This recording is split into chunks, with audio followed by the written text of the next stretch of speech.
yang penuh teknologi tinggi dan inovasi, ada satu nama yang telah berdiri tegak selama lebih dari 1 abad, Olympus. Sebuah perusahaan Jepang yang lahir pada tahun 1919 dari mikroskop di laboratorium hingga endoskopi di ruang operasi, Olympus menjadi simbol kemajuan. Tapi, di balik citra gemilangnya itu, tersembunyi rahasia yang mengguncang dunia. Rekan-rekan direksi, dengan bangga saya mengumumkan Michael Woodford sebagai Presiden dan CEO Olympus Corporation. Kami harap dengan ini dapat meningkatkan tata kelola perusahaan dan citra global di mata investor dan pasar barat. Kepada Michael Woodford dipersilakan.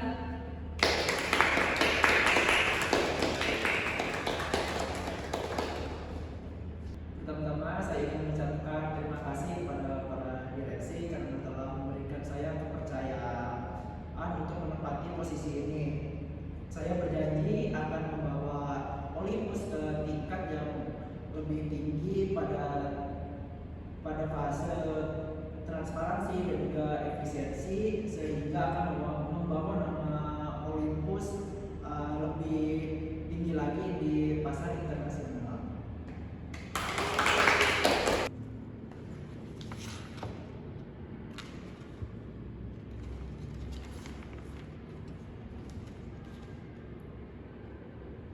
Dana senilai 2 miliar dolar pada perusahaan virus. Biaya konsultasi 680 juta. Apakah ini masuk akal? Pasti ada yang disembunyikan.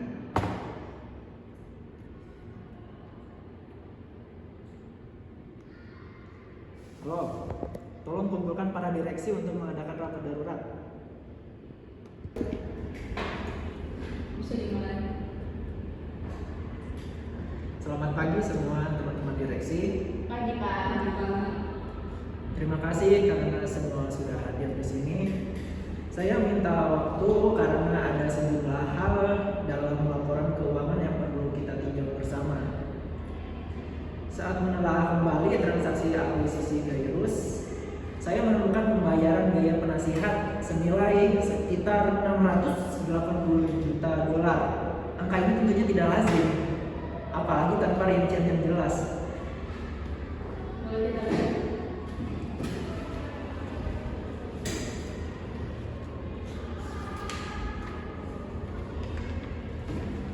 Ini bagian dari struktur keuangan akuisisi sebagai strategi investasi jangka panjang. Sudah disetujui oleh manajemen pada saat itu. Namun saya tidak menemukan dokumentasi lengkapnya, tidak ada laporan penerimaan dana, dan tidak ada analisis biaya manfaat. Bahkan tidak tercatat juga sebagai pengeluaran konsultasi biasa.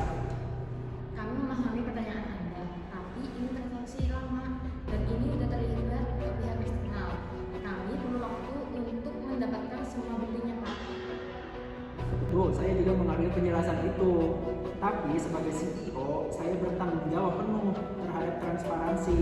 Prosedur internal tidak bisa menjadi alasan untuk mengabaikan transparansi. Untuk itu, saya akan menunjuk auditor independen untuk meninjau kembali proses akuisisi ini. Apakah tidak sebaiknya kita selidiki secara internal dulu, Pak, tanpa melibatkan pihak eksternal? Sebagai auditor internal, saya juga sudah yakin bahwa semua transaksi yang ada di dalam laporan keuangan itu sudah sesuai dengan prosedur internal dan semua telah disetujui secara strategis. Anda bisa membawa bukti transaksi selama tahun 2006 sampai 2008. Saya ingin semua data dibuka.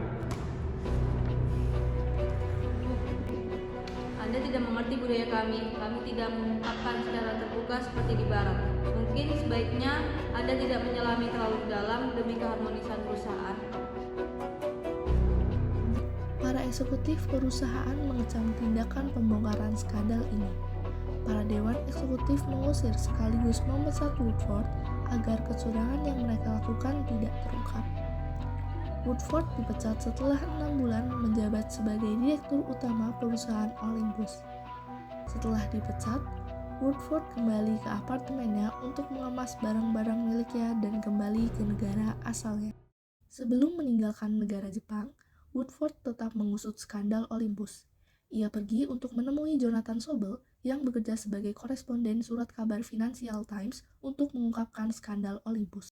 Selamat siang, Pak. Selamat siang, Saudara. Ya, silakan duduk. Baik, terima kasih. Nah, jadi saya melihat adanya beberapa transaksi yang mencurigakan dan tidak masuk akal. Dana senilai 2,2 miliar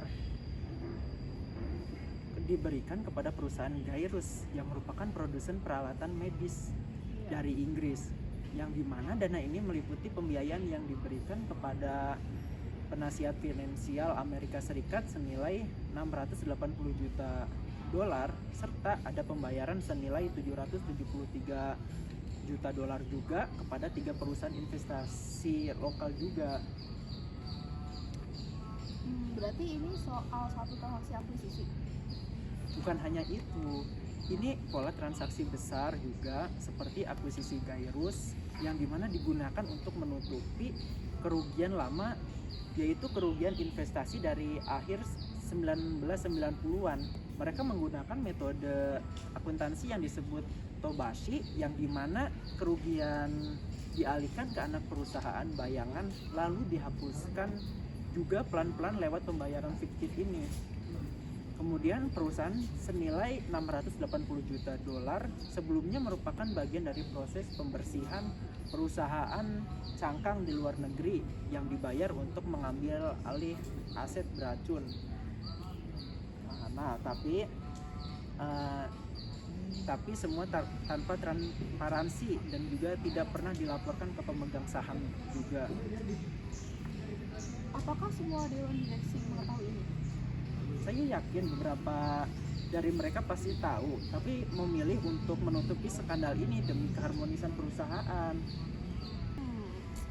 Baik, saya sepertinya akan menindaklanjuti ini, tapi entah dalam berapa hari ke depan ya, karena melihat kondisi juga sudah tidak wajar. Jadi bisa kita tunda dalam beberapa hari ke depan. Baik, saya akan menunggu kabar baiknya dan juga tindakan lebih lanjutnya. Pengakuan Woodford pada Jonathan Sobel akhirnya diterbitkan oleh Financial Times ke publik dan menjadi berita besar. Skandal ini akhirnya juga diterbitkan oleh media-media internasional. Pengakuan Woodford mengenai skandal Olympus akhirnya direspon oleh tim penyidik Jepang dan perusahaan Olympus diselidiki. Perusahaan Olympus akhirnya mengungkapkan bahwa ada sejumlah dana mencurigakan, di antaranya dana senilai 2,2 miliar US dollar yang diberikan kepada perusahaan Gairus yang merupakan produsen peralatan medis dari Inggris.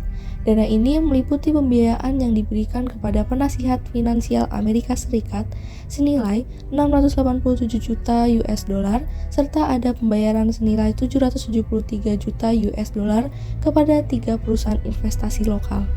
Perusahaan Olympus juga mengakui persembunyian informasi kerugian selama 2 tahun sebesar 1,5 miliar US dollar. Laporan pendapatan yang telah diganti tersebut kemudian dikirim ke Bursa Saham Tokyo. Perusahaan Olympus bahwa perusahaan mengalami kerugian senilai 32,3 miliar yen atau setara dengan 3,2 triliun rupiah pada periode Maret hingga September 2011. Olympus juga mengurangi nilai keseluruhan aset dari 225 miliar yen menjadi hanya 46 miliar yen.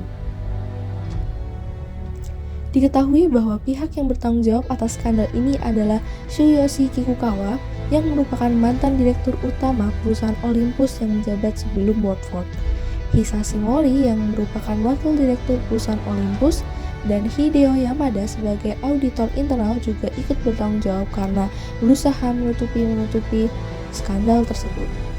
Skandal Olympus menjadi pemberitaan besar di berbagai media lokal karena menjadi skandal penipuan yang terbesar di Jepang sejak serangkaian skandal broker pada era 1990-an. Sejak terungkapnya skandal Olympus, perusahaan ini mengalami penurunan saham. Perusahaan Olympus, nilai sahamnya berkurang sebanyak 30% dari jumlah saham sebelum skandal ini terungkap. Nilai pasar Olympus juga menurun sebanyak 70% sejak skandal ini terungkap.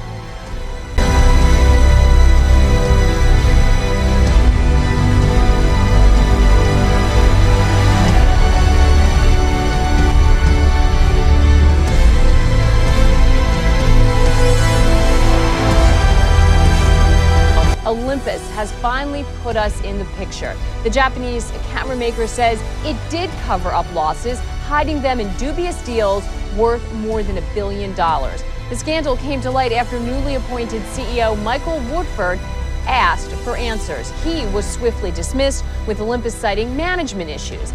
The company now says it's guilty of inappropriate accounting, but with shares down 29% just in this session Tuesday, investors and the Tokyo Stock Exchange might regard that as the ultimate understatement. Yeah, well, one man who certainly thinks so is Michael Woodford. He is with me and he'll be talking to us live in just a moment. But let's remind you of his previous visit to CNN last month. Then he told me just how much pressure he was putting on his former employers to come clean. It's all in the public now. I've passed my correspondence to the world's media, the SFO. I'm now in communication with the FBI. This can't be hidden. This can't be put back in the box. At the time, telling us he felt like he was in the middle of a movie. Well, the Tokyo Stock Exchange spokesman says depending on the scale of the cover-up, Olympus could be delisted. So let's remind you of how this all unfolded. Between 2006 and 2008, Olympus bought 3 small companies with a joint value of just less than $1 billion. Olympus wrote down their value by $700 million 2 years ago. Another deal really raised suspicion in Michael Woodford, the acquisition of British medical equipment company Gyrus. $687 million, more than a third of the $2 billion purchase price, was paid to a financial advisor in the Cayman Islands. Now, the normal fee in these kinds of circumstances is just about 1% to 2%. So a lot of red flags appear, Charles. Indeed. Well, as the scandal at Olympus has spiraled, the company's share price has plummeted. Let me just show you its trajectory over the past month. Michael Woodford's dismissal as CEO and president and the bitter aftertaste of all that did enough damage 3 weeks ago. But if today's developments were supposed to be an exercise in crisis management, you can see just how pathetically fruitless that proved. The stock is down nearly 70% over the month, and as Maggie said, it's down by 29% this Tuesday alone. So by my arithmetic, it's worth less than a third of what it was before all the scandal broke, Maggie. Which is shocking. Well, the new Olympus president, Shuichi Takayama, blamed the misleading financial statements on 3 company executives, including the former chairman, Tsuyoshi Kikukawa. But Takayama stopped short of saying he'd reinstate Michael Woodford. In fact, he said quite the opposite. Woodford, of course, was fired after questioning the suspicious payments. We can get his side of the story right now. Welcome back to CNN, Michael. Let's get straight to the point. Did you know about these investment losses that had to be covered up in this way? Absolutely not. No, of course not.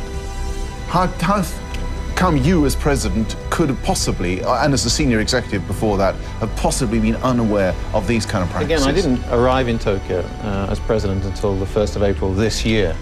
I don't think shareholders knew. I don't think the majority of the people in the company knew. All I was aware of is that we bought Gyrus. There was a lot of goodwill. We've made acquisitions in the press, which seemed not the most commercial, but no idea whatsoever. If I did, I certainly wouldn't have gone to Tokyo. Why do you think these payments had to be buried, covered up in this way?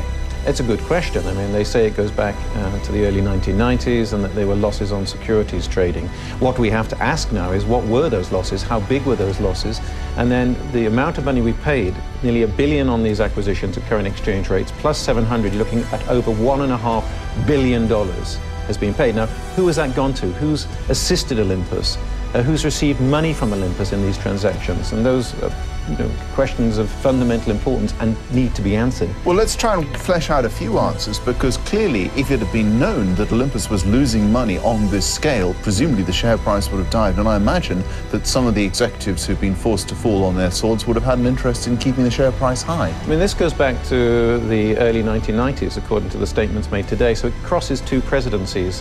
Kikukawa, who's been there for 10 years, and before that Shimeyama, who was also there for 10 years. So this passing on of the dirty secret has gone between the 2 presidents, and I'm sure once I'd served my 4 years contract, it would have been passed on from Kikukawa to Mori.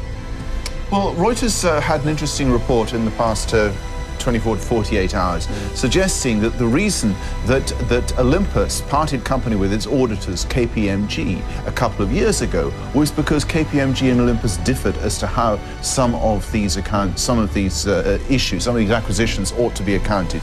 Can you shed any light on that? I've seen the documents relating to those exchanges, and I've released some of those documents myself. So I think there are fundamental questions for the two large auditing companies involved, both KPMG and Ernst & Young. Both of those companies qualified the UK accounts, which paid the 620 million from the UK to the Cayman Islands on consolidation for years 2009, 2010. There was nothing in the accounts. Why is that? Those questions need to be answered by both KPMG and Ernst & Young.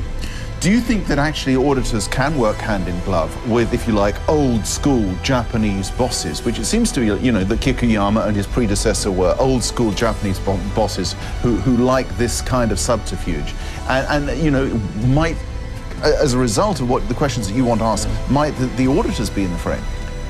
I think after Enron, there's a great sensitivity in relation to auditors.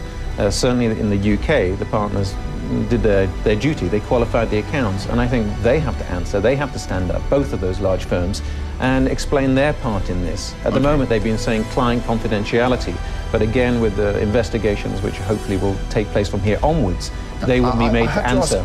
I have to ask you one last question. At the press conference in Japan this morning, Takayama, the new president, was asked whether you ought to come back. A lot of people, analysts in the marketplace, and that think you're the only person who would have credibility, and that the old guard, if you like, is so discredited that they will not have the credibility that will allow Olympus to stay as a listed company on the Tokyo Stock Exchange. Would you be willing to go back? Very much so. Nothing more that I want to go back and take the company forward from here. There's 40,000 plus employees who must be in a wretched state, and I feel a great obligation to them, so absolutely yes. Michael Woodford joining me here live, the former president and CEO of Olympus. Maggie. Fair to